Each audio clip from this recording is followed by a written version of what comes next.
Hello everyone, स्वागत है आपका आपके अपने यूट्यूब चैनल पर। इस वाले वीडियो लेक्चर में हम लोग वर्क एंड टाइम स्टार्ट करने वाले। ये मेरी वर्क एंड टाइम की सबसे पहली क्लास होगी और उसमें बहुत ही बेसिक से मैं एक एक कंसेप्ट आपसे डिस्कस करूँगा, आपको चीज़ों को कन्वे सिखाने की कोशिश करूँगा। ठीक है, तो इसके लिए मैंने कुछ क्वेश्चन एग्जाम्पल में लिखे हुए हैं, आप मेरे साथ बने रहिएगा। एक एक छोटा छोटा कंसेप्ट आपको मैं इसमें सॉल्व करके बताऊँगा। चलो ज़रा फोकस करते हैं। वर्क एंड टाइम में एक पहले एग्जाम्पल ले लो, फिर आप उसके थ्रू कंसेप्ट को समझ लो, फिर उसका क्वेश्चन भी मैं करके बताऊंगा। एग्जाम्पल सोच लेते हैं। ये एक एग्जाम्पल है आपको सिर्फ कंसेप्ट समझाने के लिए। मान लीजिए लिखा होगा 100 workers can do a piece of job in 50 days. ये एक एग्जाम्पल है, रैंडम नंबर ले रहा हूँ कि सोच लो कि 100 आदमी अगर किसी काम को पकड़े तो उस काम को 50 दिन में करके दिखा देते हैं। ठीक है, तो ऐसे पूछता है वो क्वेश्चन में, अगर एक आदमी आ जाए, अगर 1 वर्कर आ जाए तो फिर वो काम कितने दिन में पूरा हो जाएगा। If 100 workers can do a piece of work in 50 days then 1 worker can finish the same work in how many days. अगर 100 आदमी किसी काम को 50 दिन में कर लेते हैं तो एक आदमी उस काम को कितने दिन में कर लेगा। क्वेश्चन ऐसे आते हैं पेपर में। ठीक है, तो आप एक बार थोड़ा सा अगर सोचोगे ना इस वाली चीज़ को तो यू विल रियलाइज़ कि इसका आंसर 50/100 मतलब कि आधा दिन नहीं होना चाहिए। क्यों सर, आधा दिन क्यों नहीं होना चाहिए? जबकि 100 = 50 है तो 1 = 50/100 1/2 होना चाहिए। आपने थोड़ा सा लॉजिकली सोच के देखो, मतलब ये कि जब 100 आदमी आते हैं, इतने सारे लोग आते हैं, उनको काम पूरा करने में 50 दिन लगते हैं। सोचो कोई बिल्डिंग बनानी होती होगी, तो जब वो 100 आदमी बिल्डिंग बनाने लगते हैं तो 50 दिन में बिल्डिंग बना देते हैं। अब एक आदमी आता है, एक ही आदमी, 100 लोग आते थे तो 50 दिन लगते थे, अब एक ही आदमी आएगा तो आधे दिन में काम हो जाएगा, आधे दिन में बिल्डिंग बन जाएगी क्या? तो ये ना मैथमेटिकली सही है लेकिन ना लॉजिकली गलत है। तो इसीलिए ना वर्क एंड टाइम में ना अपने ना बेसिक कंसेप्ट, मतलब जो बेसिक मैथमेटिक्स है वो नहीं लगता है, थोड़ा लॉजिकल अप्रोच लगता है। तो ये मैंने एग्जाम्पल सिर्फ इसलिए लिया ताकि आप रियलाइज़ कर सको कि हम लोग को थोड़ा लॉजिकल अप्रोच लगाना होगा। आ रही बात पकड़ में? तो लॉजिकल अप्रोच कैसे लगेगा ज़रा एक बार इसे सुन लेते हैं। कंसेप्ट है men.days = यूनिट वर्क। ये कंसेप्ट आपको अपने दिमाग में रखना है। ठीक है, कंसेप्ट क्या है? men.days = unit work. मतलब क्या मतलब क्या मेरा कहने का कि जब आप men और days को मल्टीप्लाई कराओगे ना तो आपको वर्क पता चलेगा। तो मतलब क्या है कहने का, क्वेश्चन में बोल रहा है कि भाई 100 वर्कर काम को 50 दिन में कर ले तो एक वर्कर उस काम को कितने दिन में करेगा, ये क्वेश्चन था। तो इसको सॉल्व करने के लिए हम लोग लगा रहे हैं फंडा men.day = वर्क का। तो men कितने अपने पास 100, डेज कितने लगते हैं इनको 50, तो वर्क कितना यूनिट मिलेगा, W = आ जाएगा 5000 यूनिट।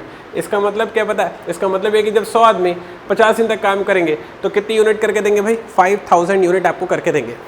आगे बात पकड़ में। अब वो बोल रहा है कि एक वर्कर आएगा, तो फिर से लगाओ men.day = यूनिट वर्क। तो वो काम कितने दिन में पूरा होगा? तो men की जगह पे कितना लिख दिया 1। काम को पूरा करवाना है तो कितने यूनिट करवानी पड़ेगी भाई? 5000 यूनिट करवानी पड़ेगी। आगे बात पकड़ में। कितने दिन लगेंगे? तो यहाँ पे मैंने D लिख दिया। तो D = आ जाएगा 5000/1 विच इज़ 5000 डेज। तो कहने की बात दरअसल ये हुई कि जब 100 वर्कर किसी काम को 50 दिन में कर लेते हैं तो उसी काम को एक वर्कर जो है 5000 डेज में कर पाएगा। आया एग्जाम्पल समझ में? और ऑब्वियसली उसको टाइम ज़्यादा ही लगना था ना। जब 100 आदमी आते हैं उन्हीं को बिल्डिंग बनाने में 50 दिन लग जाता है, तो एक आदमी आएगा वो बिल्डिंग बनाने के लिए तो समय तो ज़्यादा लगेगा ना। ये एक एग्जाम्पल था आपको ये कंसेप्ट देने के लिए। ठीक है, तो ये कंसेप्ट लिख लीजिएगा men.days = unit work. Got it? अब मैं इस वाले कंसेप्ट को अप्लाई करने वाला हूँ, ज़रा इसे अपन सीख लेते हैं। Question number 1। क्वेश्चन 1 पे कहते हैं वो 100 worker can finish a task in 50 days, how many days are required to finish the task by 25 worker. जब 100 आदमी किसी काम को 50 दिन में कर लेते हैं तो उसी काम को 25 आदमी कितने दिन में कर लेंगे, ये क्वेश्चन है। फिर से लगाओ 100.50 = 5000 यूनिट। इसका मतलब क्या है? जब 100 वर्कर 50 दिन तक काम करेंगे तो कितने यूनिट करके देंगे? 5000 यूनिट करके देंगे। आपको कितने वर्कर से काम करवाना है? 25 वर्कर से। तो men की जगह पर मैं लिख रहा हूँ 25 और डेज की जगह पर मैं लिख रहा हूँ D। तो ये आ जाएगा 5000। तो D = आ जाएगा 5000/25। कैंसिल आउट करूँगा इसको मैं तो आ जाएगा 200 डेज। मतलब कि 25 आदमी उस काम को 200 दिन में पूरा कर लेंगे। ठीक है, तो ये हो गया क्वेश्चन नंबर 1 का आंसर। एक बार आप देख लीजिए इत्मीनान से, आ गई बात पकड़ में, ठीक है। चलिए अब इसे कॉपी कर लीजिएगा। अब अपन चलते हैं क्वेश्चन नंबर 2 पे। क्वेश्चन नंबर 2 क्या कहता है ये सुन लो। क्वेश्चन 2 कहता है कि 100 worker can finish a task in 50 days। 100 workers started completing the task by working for 10 days to finish the task as soon as possible. 100 more workers were employed. Now calculate the number of days required to complete the task. एक बार question Hindi बोल देता हूँ, सुन लो। 100 worker है, किसी काम को 50 दिन में कर लेते हैं। 100 वर्कर काम करना शुरू करते हैं, लेकिन 10 दिन तक ही वो काम कर पाते हैं। 100 वर्कर 10 दिन तक ही काम कर पाते हैं, और काम को जल्दी से जल्दी पूरा करने के लिए 100 और आदमियों को काम पर लगा दिया जाता है। 100 वर्कर 50 दिन में काम पूरा कर लेंगे, लेकिन कितने दिन तक काम करने मिलता है उनको? 10 डेज तक। अब काम को जल्दी से जल्दी पूरा करने के लिए 100 और वर्कर को काम पर लगा देते हैं। तो आपसे पूछ रहे हैं कि बताओ अब काम कितने दिन में कंप्लीट होगा। क्वेश्चन आया समझ पे? ठीक है, इतना से आप क्वेश्चन कॉपी करेंगे, सॉल्यूशन मैं बता रहा हूँ, आप देखेंगे। देखो, man dot days is equal to होता है यूनिट वर्क। 100 वर्कर जो है 50 दिन में काम कर सकते हैं, तो कितनी यूनिट करना होता होगा उनको? 5000 यूनिट करना होता होगा। इसका मतलब क्या है? जब 100 वर्कर किसी काम को 50 दिन में कर लेते हैं, तो इसका मतलब ये है कि वो 5000 यूनिट काम करते होंगे। इतनी बात समझ में आ गई? तो 5000 यूनिट अपने पास वर्क है। ओके, अब क्वेश्चन में क्या बोलता है? क्वेश्चन बोलता है कि 100 वर्कर काम करना शुरू करते हैं, लेकिन 10 दिन के बाद। तो 10 दिन के बाद कुछ होगा, तो 10 दिन तक तो वही 100 वर्कर काम किए होंगे ना। तो जब 100 वर्कर 10 दिन तक काम करें, 10 डेज तक अगर वर्क करें, तो कितनी यूनिट कर लेते हैं भाई? 1000 यूनिट कर लेते हैं। तो आपके पास टोटल थी 5000 यूनिट, 10 दिन में आपने करवा ली उनसे 1000 यूनिट। कितनी बच गई? 5000 में 1000 उनसे करवा लोगे तो कितनी बच जाएगी? 4000 यूनिट। तो 4000 यूनिट जो है काम बचा हुआ है। अब इस बचे हुए काम को करने के लिए आपने क्या किया? 100 मोर वर्कर्स को एम्प्लॉय कर दिया। मतलब कि मोर कहने का मतलब है कि पहले से 100 तो थे ही, 100 और लग गए। 100 तो थे ही, 100 और लग गए, तो अभी कितने आदमी आ गए भाई? 200 आदमी आ गए। और इनसे काम पूरा करवाना चाहते हो, मतलब कितनी यूनिट करवाओगे? 4000 यूनिट करवाओगे, तो कितना दिन लगेगा? तो उसको मैं डी मान लेता हूँ। तो डी इज इक्वल टू हो जाएगा 4000 अपॉन 200। इसको कैंसिल आउट करूँगा तो आ जाएगा 20 यूनिट। इसका मतलब क्या हुआ? इसका मतलब ये हुआ कि जो 200 वर्कर हैं वो 4000 यूनिट को 20 दिन में कर लेते हैं। तो टोटल कितने डेज लगेंगे ये देख लो आप।